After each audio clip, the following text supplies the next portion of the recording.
y damas, a todos me dirijo esta noche.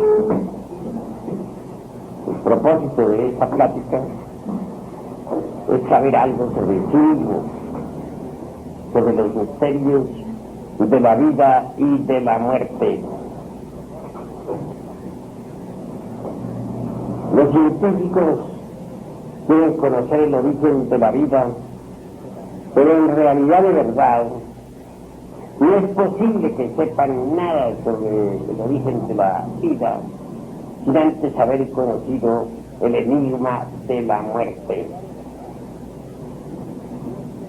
Ver a un ser querido en medio de la sala, metido entre un féretro, no es haber conocido el misterio de la muerte. Ciertamente la muerte tiene una honda significación, y eso es precisamente lo que vamos a estudiar esta noche.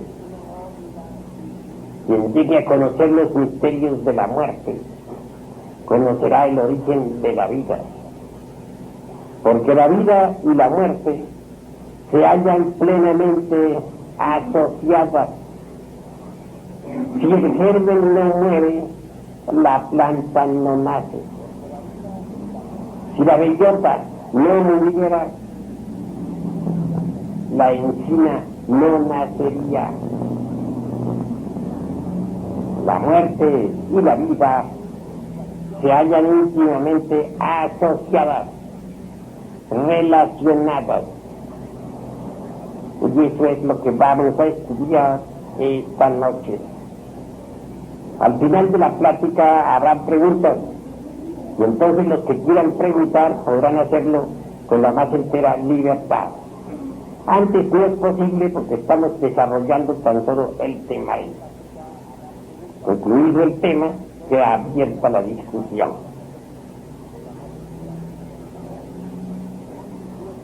Obviamente, si queremos saber algo sobre el enigma de la muerte, se necesita primero que todo saber qué somos.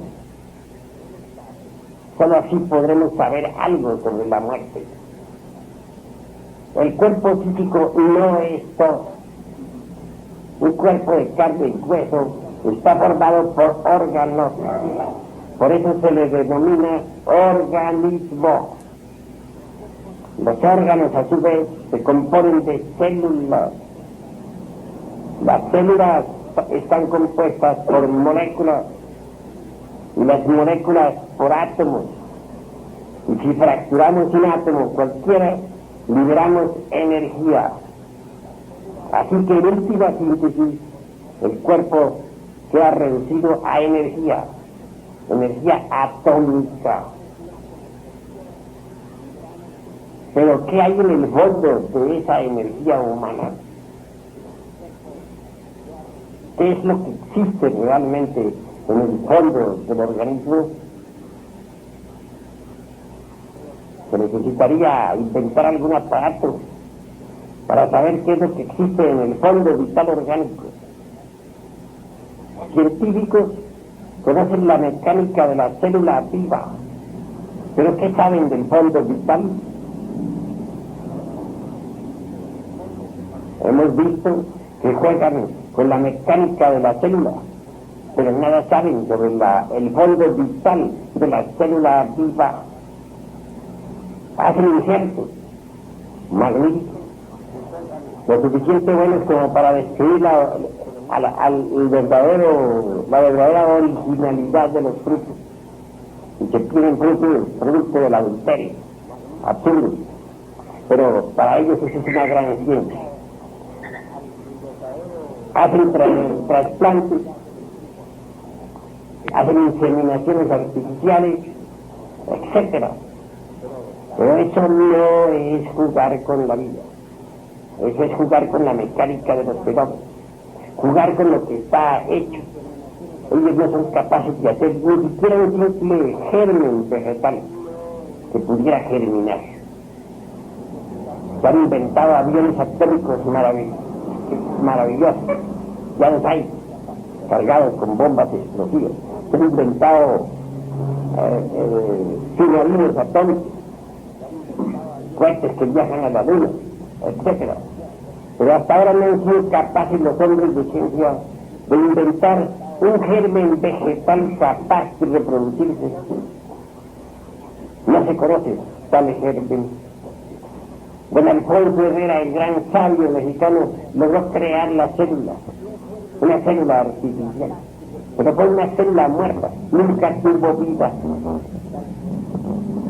Sin embargo, los materialistas creen que se la saben todas, se han convertido en pontífices de la materia, pero nada saben sobre la materia.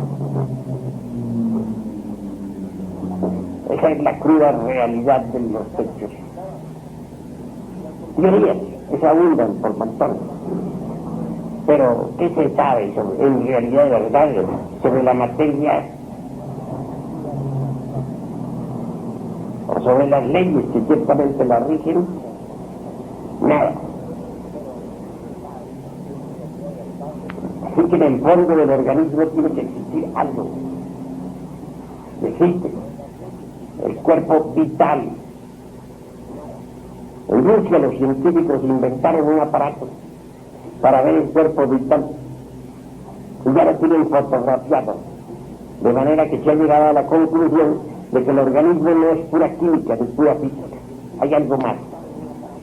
Y ya se fotografió el cuerpo vital. Se le ha dado un nombre, se le ha llamado el cuerpo bioplástico. Claro, el orgullo fue grande, creen los científicos rusos que ellos lo descubrieron, pero no se dan cuenta de que en la India se viene hablando del cuerpo vital hace muchos siglos. Se le llama el Lingam Sarira. Sin el cuerpo vital ningún cuerpo orgánico podría existir. Si a una persona nosotros le extraemos el cuerpo vital, esa persona muere inevitablemente. En cierta ocasión un medio espírita, en estado de trance, proyectó su cuerpo vital a cierta distancia. Un periodista que se hallaba allí presente, al ver aquel cuerpo vital frente al medio, quiso cerciorarse de si esto era una realidad o una simple fantasía. Sacó su pistola y disparó contra aquel fantasma. El resultado fue fatal. La bala apareció en el cuerpo del medio, exactamente en el corazón. Murió el infeliz en el experimento. Claro, aquel periodista tuvo que haber sido enjuiciado por asesinato. Es un hecho. Así que ha quedado completamente demostrado que sin el cuerpo vital el organismo físico no puede existir. ¿Cómo podría existir? El cuerpo vital se dice que tiene 4 éteres. El éter químico que sirve de agente a todas las funciones bioquímicas del organismo.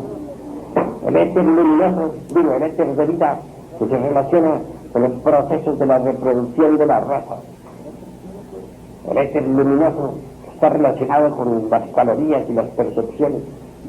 Y el éter reflector, que sirve de instrumento a la imaginación y a la voluntad. Los científicos en Rusia no les quedó más remedio que aceptar el cuerpo vital, aunque tuvieron que bautizarlo con otro nombre. Así es el orgullo, pero lo aceptaron. Ante los hechos no les quedó más remedio que rendirse, porque hechos son hechos. Se le ha podido fotografiar en relación directa con los órganos. Se le ha podido fotografiar separado de los órganos. Cada una de sus partes está siendo fotografiada y estudiada. Así que el cuerpo físico está penetrado por un cuerpo vital que es el asiento de la vida orgánica. Más allá del cuerpo vital existe otra cosa. ¿Qué será? el ego. ¿Y qué cosa es el ego? O el yo. Es un manojo de pasiones, deseos, odios, rencores, ambiciones, etcétera, etcétera, etcétera. Obviamente, lo más digno que tenemos nosotros dentro de sí mismos, lo más decente,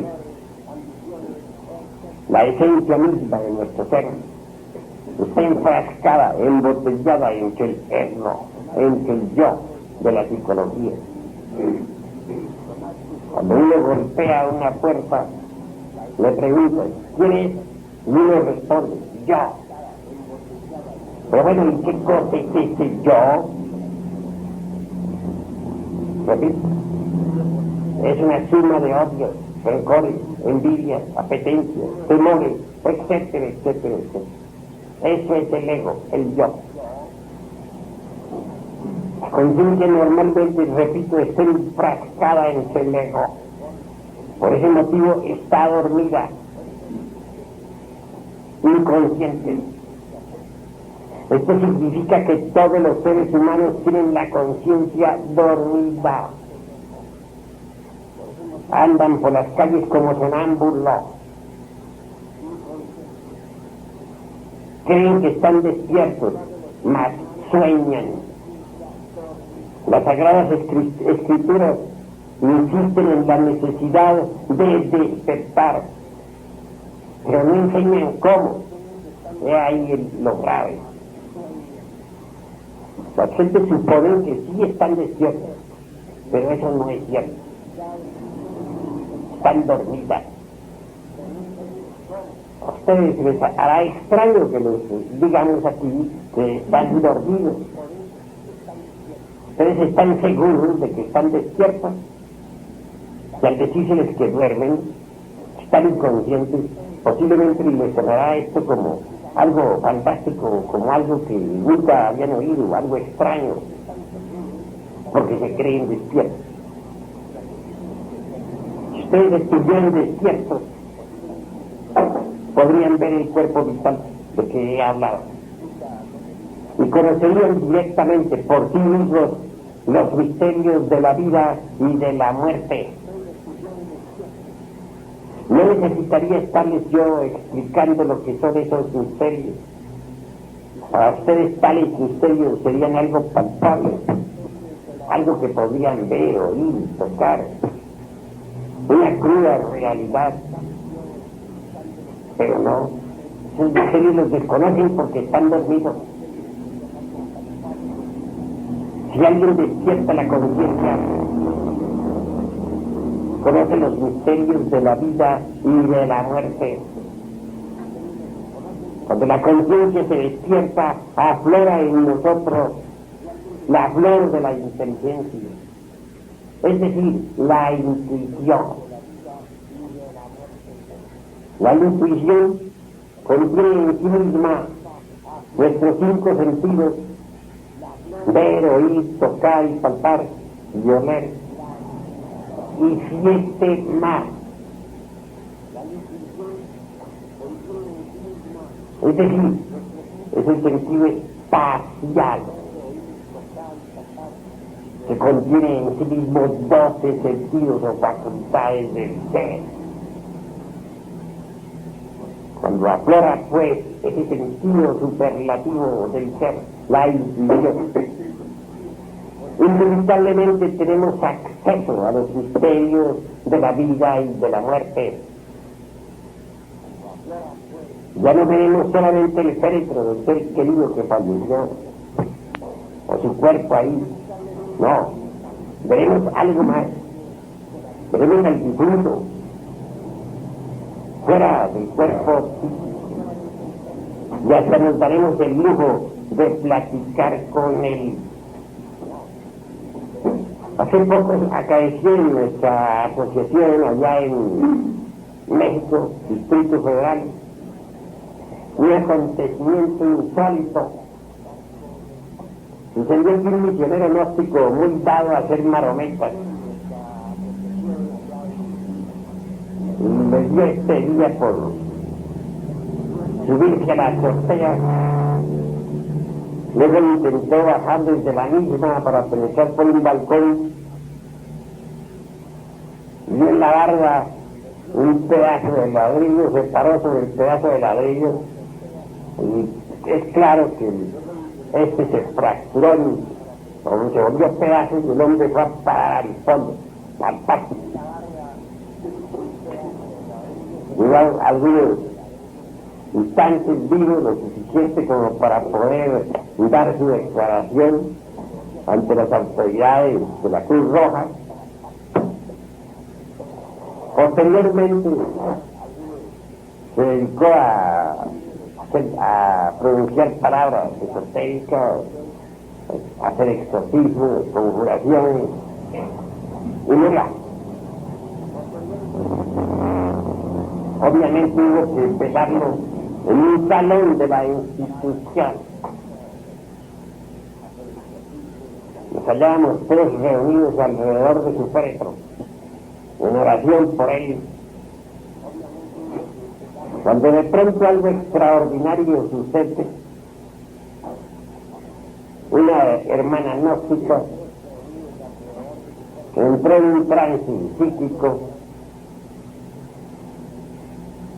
ya estaba a punto de desmayarse cuando tuvimos que auxiliarla. Ante el féretro, el ego del dueño del cuerpo, es decir, el desencarnado ego, se metió dentro del cuerpo de la hermanita aquella y habló. Dijo cosas terribles. ¡Oh, qué espantosa es la muerte! ¡Qué terrible! Estoy en manos de Proserpina, Coatlicue. Y ella es terrible. Es la diosa de los infiernos y la muerte. Así dijo. Samael, sálvame, ayúdame. Yo quiero retornar nuevamente. Bueno, amigo, le dice, no tema a la muerte.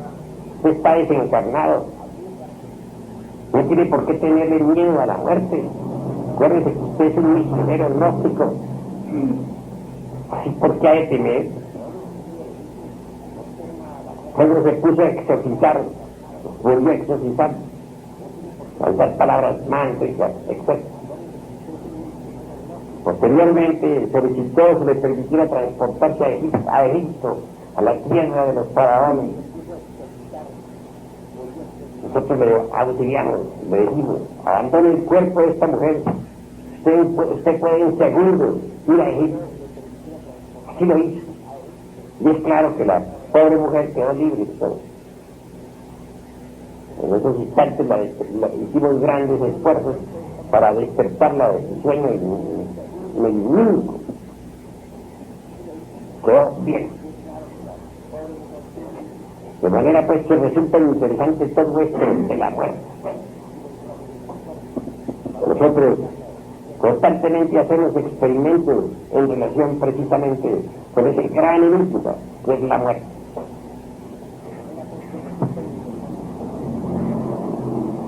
¿Qué es lo que va al panteón? 3 cosas. Primera, el cuerpo físico. Segunda, el cuerpo vital del cual les he hablado esta noche.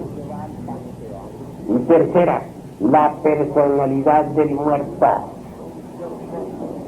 Quiero que ustedes sepan que en realidad de verdad nadie nace con la personalidad. Esto es algo que hay que crear. La personalidad se crea durante los primeros 7 años de la infancia y se robusteje con el tiempo y las experiencias. A la hora de la muerte, la personalidad del difunto va al sepulcro. A veces está entre el sepulcro, a veces ambula afuera. Cuando es muy densa, suele hacerse visible. ya en el panteón o en lugares conocidos que antes frecuentaba. Me viene en estos momentos a la memoria el caso de cierta dama que estuvo una noche danzando muy alegremente. Se había hecho una fiesta y aquella dama en esa casa reía feliz y bailaba. Por las 3 o 4 de la mañana terminó la fiesta. Se recibió el conjunto que había alegrado a la gente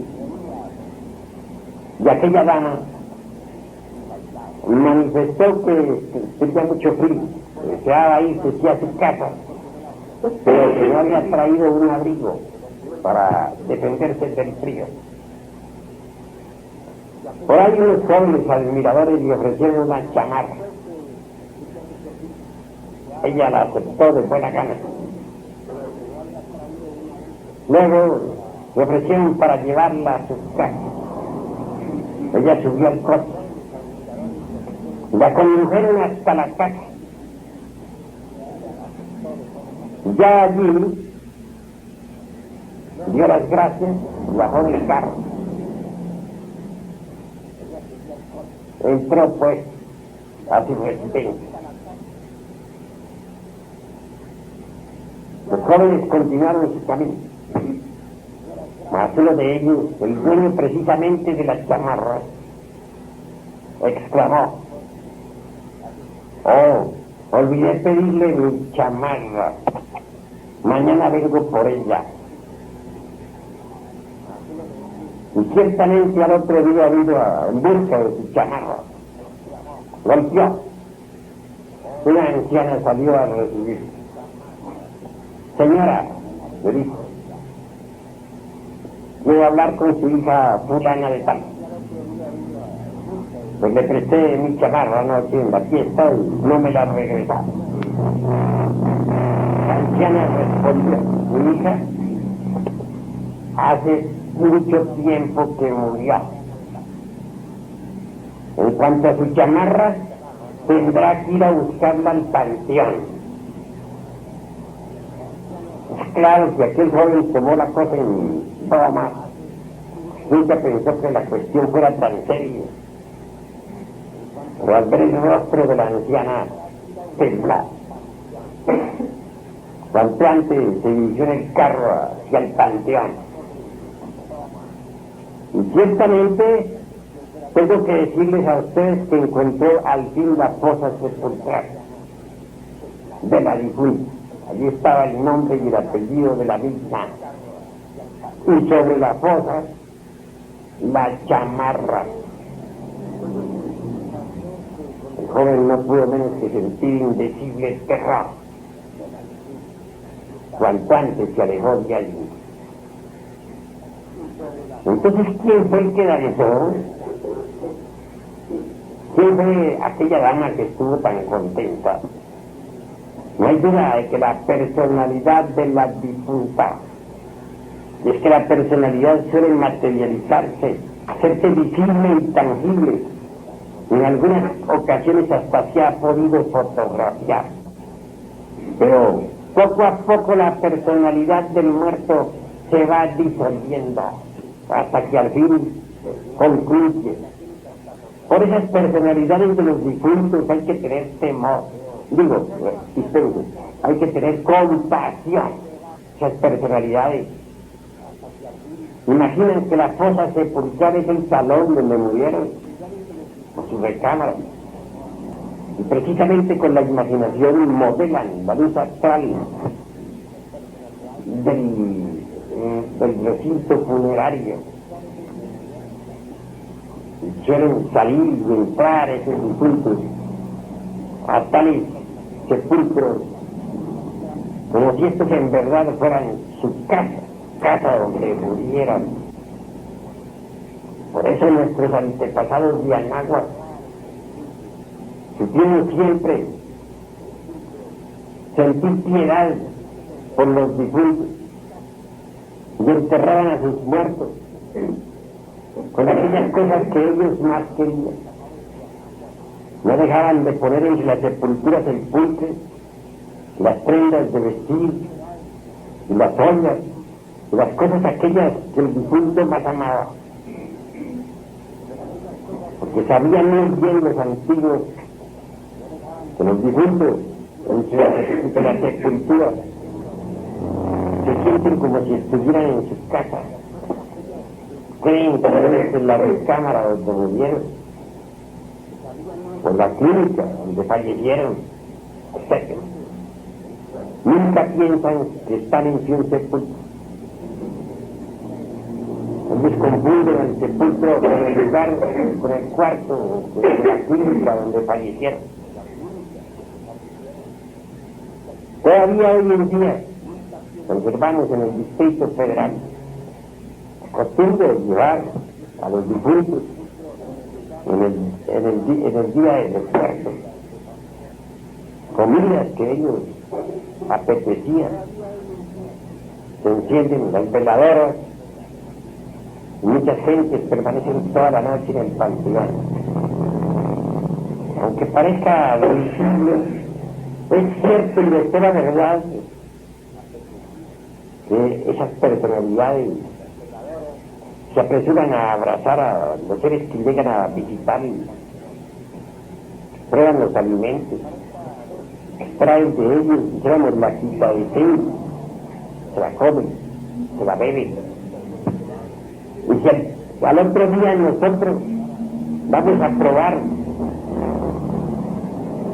el alimento, descubrimos que le falta algo, que hay un algo típico que ya no está allí presente. En otros tiempos las gentes no ignoraban esto, se rendía el culto a los muertos. Recordemos todo el culto a los difuntos en la antigua China, no en la de Mao, no, en la China antiquísima, milenaria. Recordemos el culto a los muertos en el país de los faraones, en Egipto. El culto a los muertos aquí, en nuestro país, México, etcétera. Ahora bien, es bueno entender que no todo va al panteón. Repito, al panteón le va con el cuerpo, el vital o fondo vital orgánico y la personalidad del muerto. Pero el ego, el yo de la psicología, no va al panteón. El difunto vive, pues, en el espacio psicológico, en la conciencia dormida. El difunto asiste al velorio, ve el velorio, pero jamás piensa que ese cuerpo que está ahí en el féretro es su propio cadáver. Él cree que se trata de otra persona, de alguien que falleció, de alguien que murió, pero nunca piensa que él murió. Asiste a la mesa como siempre en su casa y si pide un desayuno, obviamente su mujer se lo trae, a su hermano, ¿por qué? Porque el subconsciente de sus familiares le responde. Saluda a un hermano, el hermano le contesta. Saluda a su mujer le contesta. ¿Pero quién? Es el subconsciente, el ego de su mujer, el ego de su hermana, de quien sea, o de su familiar, o de su pariente. Y le trae la comida, pero ¿cuál comida?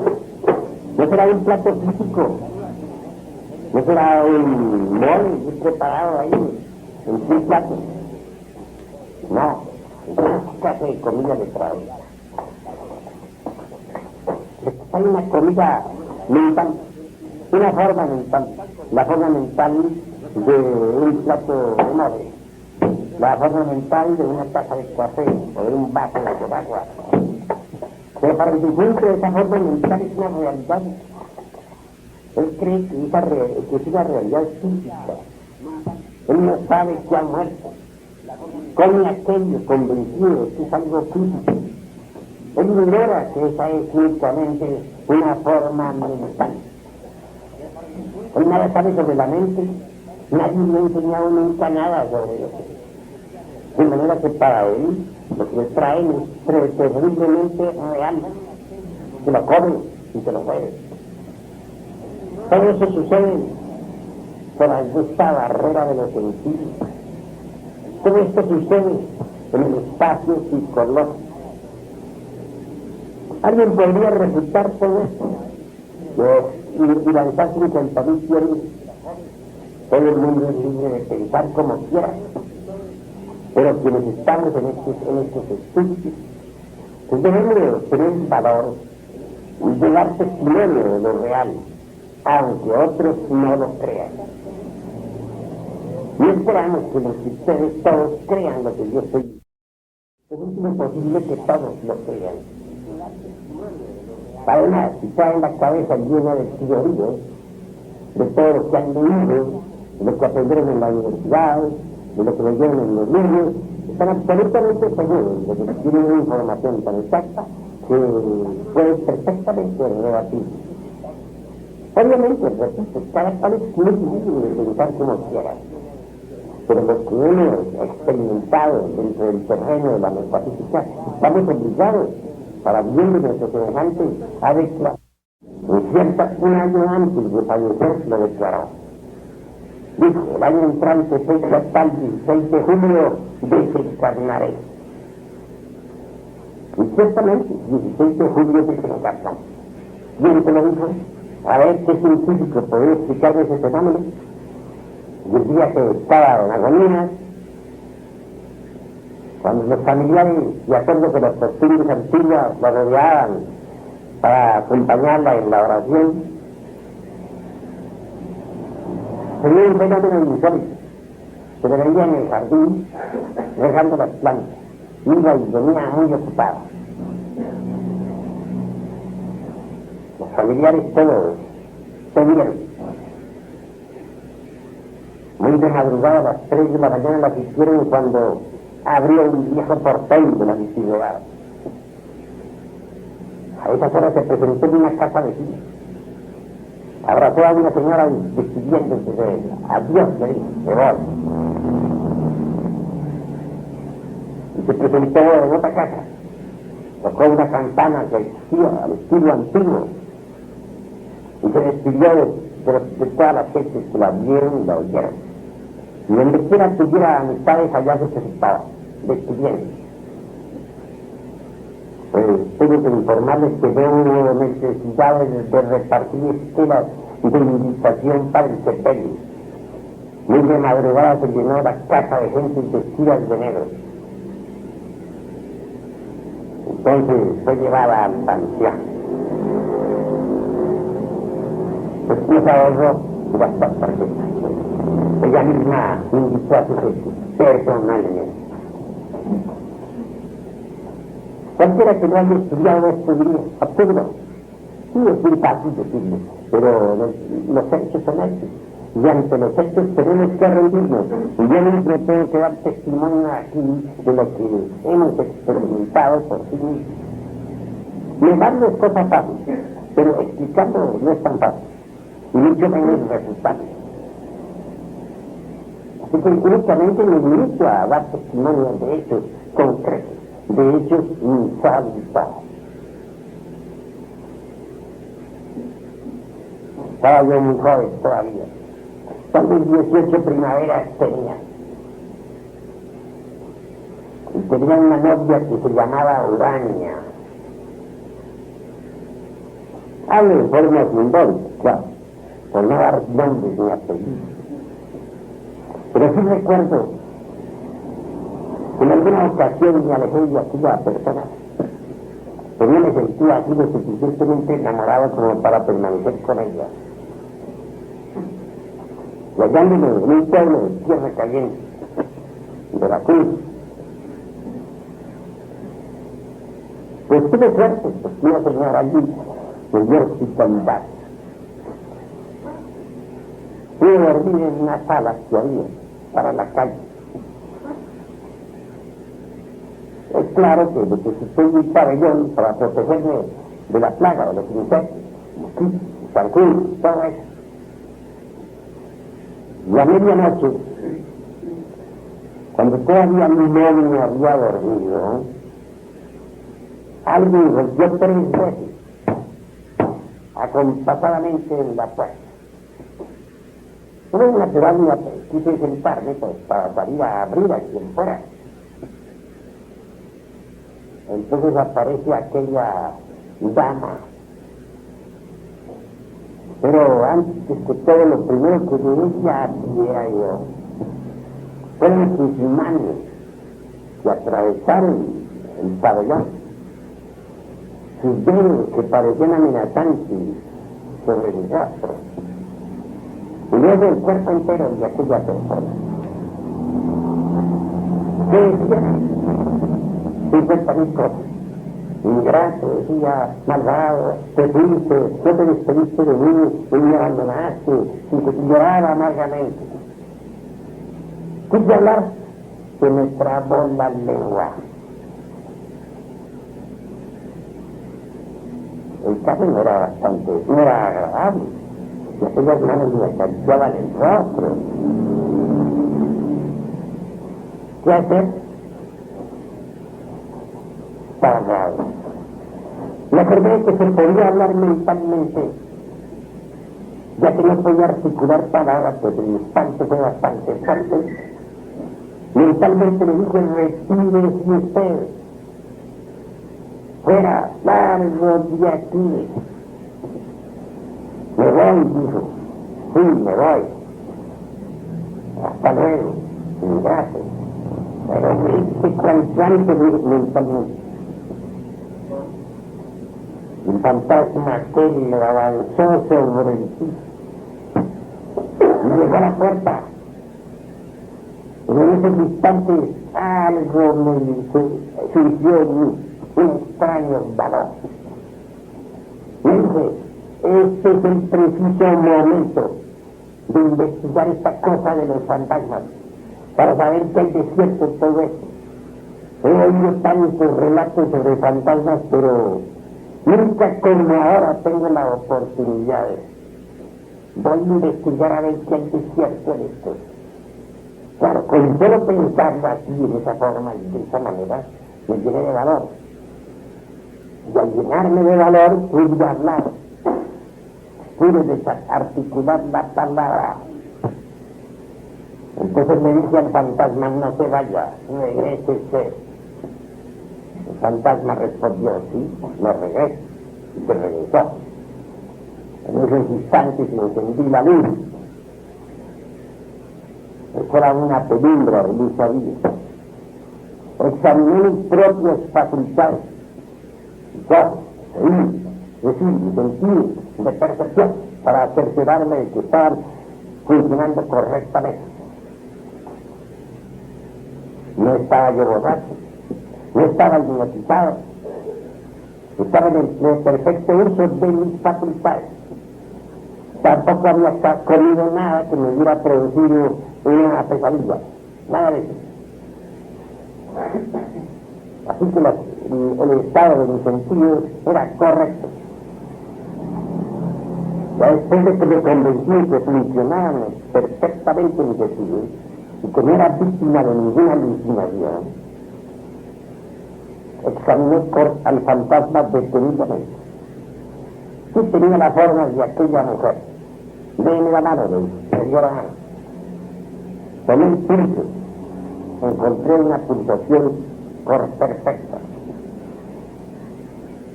Toqué su corazón, palpitaba. El hígado tenía igual. Pero ¿qué clase de materia era aquella? Era muy semejante a la materia de carne y hueso, mas no igual. Había siempre una diferencia entre el cuerpo físico y aquel extraño cuerpo. Algo que me consta, algo que vi, algo que toqué, palpé. Cuando me convencí ciertamente de que los fantasmas sí existían, aunque había tanta gente escéptica que los negaba. Entonces, esta vez, estoy contento con la investigación. Rey se retira. Y aquel fantasma se retira.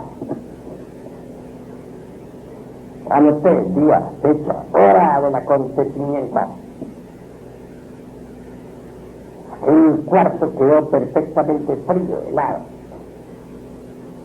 Instantes después, alguien golpeaba ya no en la puerta de la calle, sino en la puerta que daba para el interior de esa casa. Abrí. Era la dueña de la casa. Joven, me dijo, yo le he dado aquí hospitalidad porque sé que usted creí que usted era un joven decente, pero ahora me doy cuenta de que no lo es, porque ha metido aquí mujeres en mi casa. De manera que vengo a hacerle ese retrato. Pero señora, si yo no he metido mujeres en mi casa, usted está equivocada. Sí, y la que estaba hablando, usted me vino a hacer a mí tan tonta. De manera que usted no ha respetado mi casa. Entonces, señora, lo siento mucho, pero lo que ha sucedido es que le conté la historia. Ella, señora dueña de casa, entró en la habitación. Se sorprendió espantosamente al encontrar la habitación llena de hielo, terriblemente fría, helada, y en pleno veracruz, en tierra caliente, donde todo el mundo está sudando, y en épocas de primavera. Imposible, dijo ella. Pero ante esto no me queda más remedio que aceptar. Convénzase usted por sí mismo que el frío era espantoso. Aquella señora se persinó y dijo, Ave María, santo Dios, la pobre viejita peleando sin cuerpo cuanto antes, posiblemente a rezar su mensaje. Mira, han pasado mucho, pasaron 4 meses. Al fin, un día cualquiera, volví a encontrarme a la señorita Pan. Le conté lo que había acaecido. Ella me dijo, sí, yo tenía a esa hora de la noche, lo único que recuerdo fue que yo estaba dormido, que me soñé con usted. Que me soñé con usted, que estaba en un lugar así de tierra caliente. Es lo único que recuerdo. Entonces, atando cabos, como se dice, llegué a la conclusión de que aquella mujer se había acostado pensando en mí. Y entonces se produjo un desdoblamiento. El ego, el yo de ella vino a dar a ver. Y era tanto el deseo que primera vez que de verme se materializó aquel fantasma. Esa fue mi conclusión. Pero ahí me terminó una cosa, mis queridos amigos. La cosa fue más grave. Murió al fin esa mujer. Un día, estando ya una noche, estando yo acostado, muy tranquilo, muy canita, el fantasma de la difunta pues murió. Se presentó nuevamente en mi recámara. Y desde mi cama se abrazaron. Habrás visto cosas más absurdas.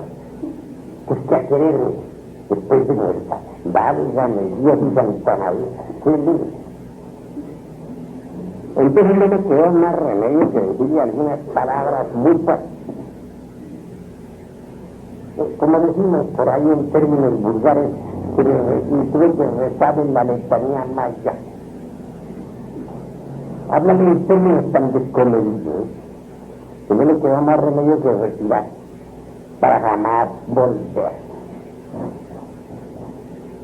Que son hechos psíquicos extraordinarios de los cuales doy testimonio, porque si les pusiera únicamente a darles testimonio de cosas que no he experimentado, ustedes podrían decir, este señor ha leído algunos relatos de eso es lo que nos cuenta. Prefiero hacer relatos de lo que yo mismo había visto, yo oí. Ahora les contaré un caso de cierto amigo del pionero gnóstico que posiblemente ustedes, algunos de ustedes conocen. Me refiero a nuestro hermano Joaquín Monteguillo, el maestro Rabolú. Llegó ese maestro gnóstico al Perú, consiguió que le dieran hospitalidad en una casa de gnósticos, y luego le dice el señor de la casa: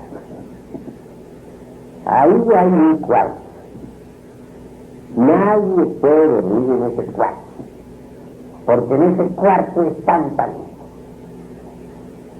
Hasta ahora no se conoce a nadie que haya podido hacerlo. Por lo tanto, les voy a dar a hacer otro cuarto muy difícil. Pero el maestro Rabolú, bastante investigador,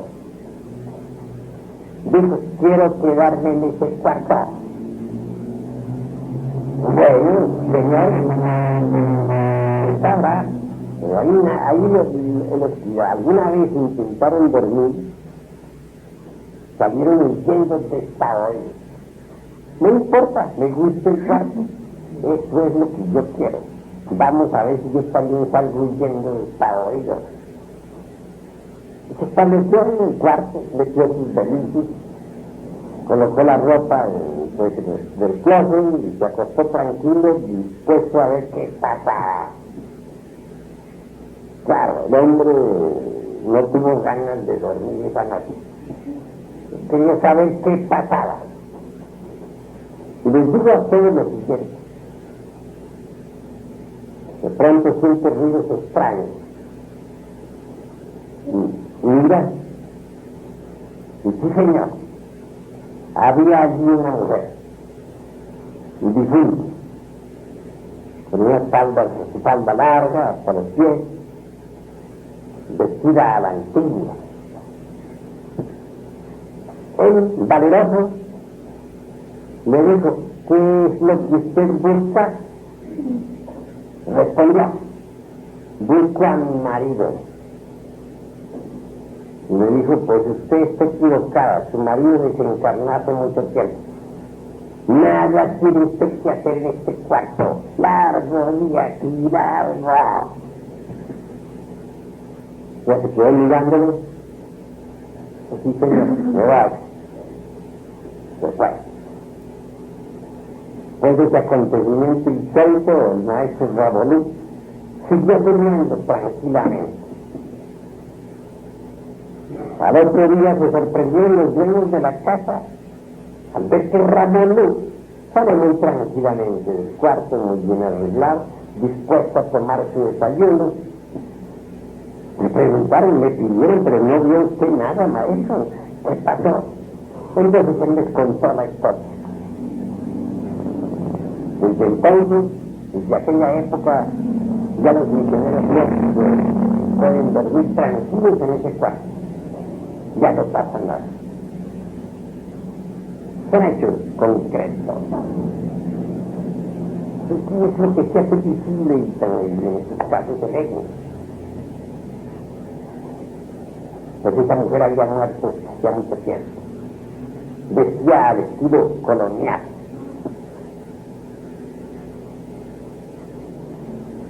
Alguna vez en un viaje que hice fuera de nuestro querido país, México, andando por allá, por Sudamérica, llegué a Venezuela. Conocí un extraño caballero, un hombre de raza negra. Siempre andaba con una cajita. Viajé con él por distintos caminos, pero sí me asombraba que nunca dejaba su cajita. Y dentro de aquella extraña caja de madera tenía una cruz pintada, una cruz negra. No me atreví a preguntarle mucho de qué se trataba, pero sí me dejaba bastante intrigado que nunca abandonaba tal caja, por donde quiera la llevaba. Logré ganarme el cariño de aquel hombre, Y un día de esos tantos me invitó a su rancho que para hacer un experimento. Y si yo tenía valor.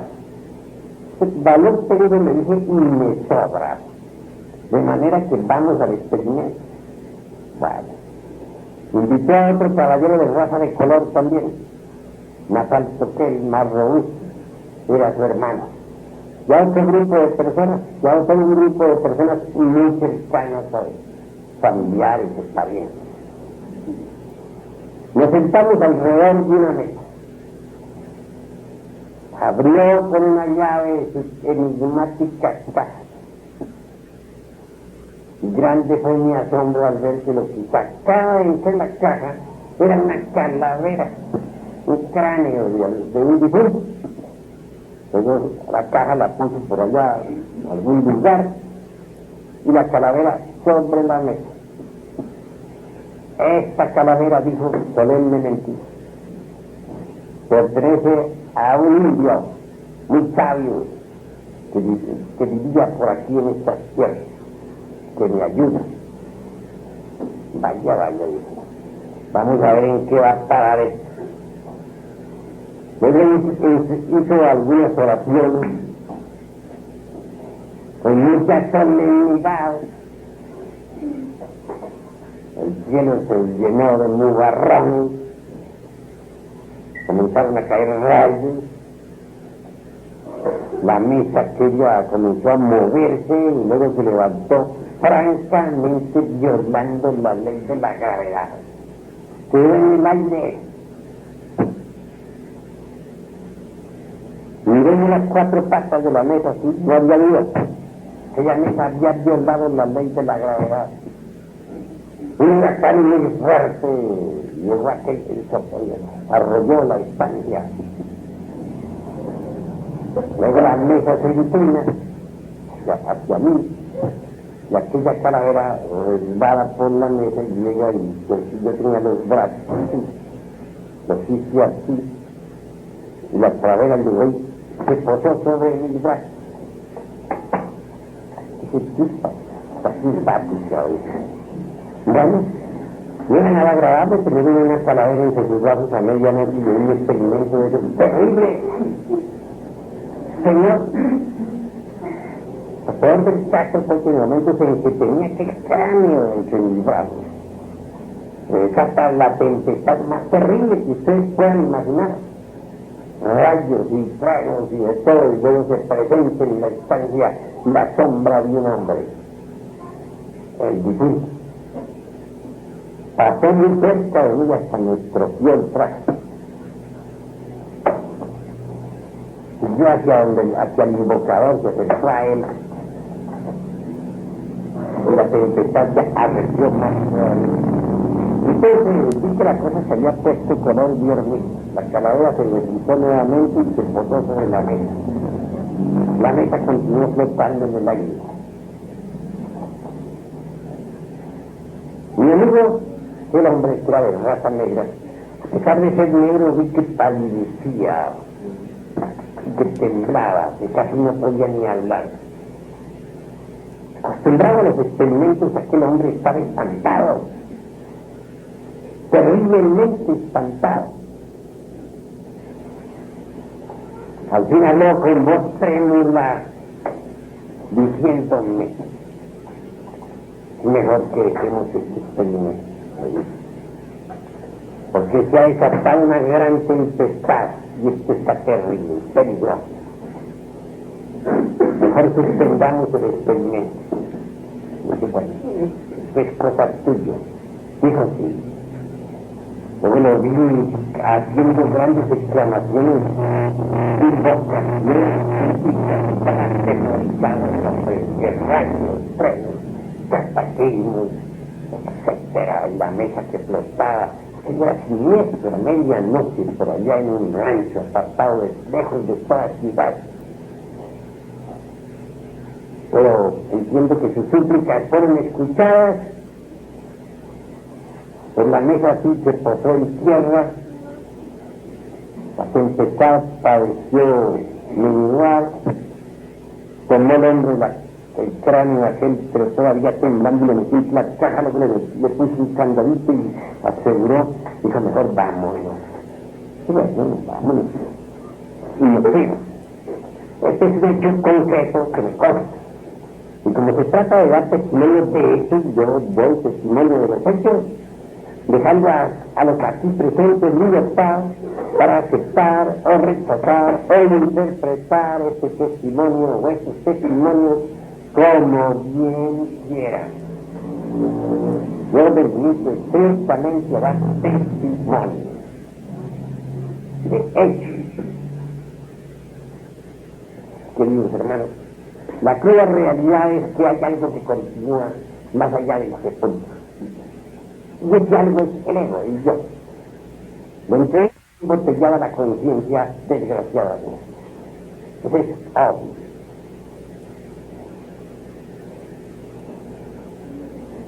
Sin embargo, sabemos nosotros que la eternidad se traga al difunto, pero la eternidad también vomita al difunto a su tiempo y a su hora. Esto significa que el difunto regresa, retorna, se reincorpora en un nuevo organismo. Esta es la ley del eterno retorno de todas las cosas. Retornan los astros alrededor del sol. Retorna la tierra siempre, punto de partida original. Las estaciones cada año retornan. Los meses, los años, los días, todo retorna. Retornan los átomos dentro de la molécula al punto de partida original. No hay nada que no retorne. Entonces, ¿por qué no habría de retornar el ego, el yo, el mí mismo, el sí mismo? Inevitablemente retorna. Reconstruye nuevas células con sus percepciones y sensaciones dentro del vientre materno. Se reviste con un nuevo organismo. Vuelve a la existencia. Esto significa que todos ustedes, los aquí presentes, han retornado. ¿Cuántas veces? Ustedes son difuntos que han retornado, que han regresado, que ahora están con un nuevo cuerpo aquí presente. Un día de estos el cuerpo de ustedes será destruido, irá al panteón. Pero ustedes de todas maneras retornarán, regresarán, se reincorporarán en un nuevo organismo. ¿De qué manera? ¿De qué modo? En la misma forma en que lo han hecho ahora. Igual, ni más ni menos. Hay otra ley que se llama recurrencia. Todo se repite. Todo vuelve a suceder tal como sucedió. Más sus consecuencias, tanto buenas como malas. Estamos aquí reunidos nosotros, ¿verdad? Estamos platicando. Estoy recurrente. ¿Creen ustedes que esta es la primera vez que ustedes me escuchan? Algunos que ya me han escuchado en pasadas pláticas dirán, claro que no. Nosotros le hemos escuchado antes. Pero también hay personas que han venido aquí por primera vez y creen que jamás me habían escuchado. Se equivocan. La ley de la recurrencia existe. Todo vuelve a ocurrir tal como sucedió. Si hoy ustedes me están escuchando, significa esto que en una pasada existencia me escucharon y que oyeron estas mismas explicaciones. Traeremos la misma película y la volveremos a proyectar sobre la pantalla de la vida. Es la misma. Un hombre es lo que es su vida. Si un hombre no cambia, no trabaja sobre su propia vida, está perdiendo el tiempo miserablemente. Nosotros necesitamos hacer de nuestra vida una obra maestra. Mas esto no sería posible si no trabajáramos sobre sí mismos.